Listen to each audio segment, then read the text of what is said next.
தங்க பிள்ளையே, இன்று என் வார்த்தையை கேட்பவர்களுக்கு நிச்சயம் உன் இல்லத்தில் நான் வாசம் செய்ய வரப்போகிறேன். ஏன் தெரியுமா? அனைவரும் இருந்து கூட என் தங்க பிள்ளையானது அனாதையாக வாழ்ந்து கொண்டிருக்கிறது.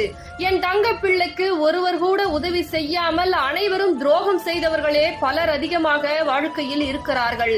அதனால் என் தங்க பிள்ளைக்கு நல்லது எது கெட்டது எது என்று அனைத்தையும் தெரிய வைத்து புரிய வைத்து துரோகிகள் அனைத்தையும் விரட்டி விரட்டி அடித்து இந்த வாராகி தாய் நல்வாழ்க்கை உனக்கு அமைத்து தர வரப்போகிறேன்.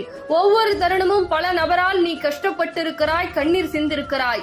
ஆனால் எவருமே உன்னை சந்தோஷப்படுத்தி பார்க்க ஒருவர் கூட இந்த உலகத்தில் இல்லை.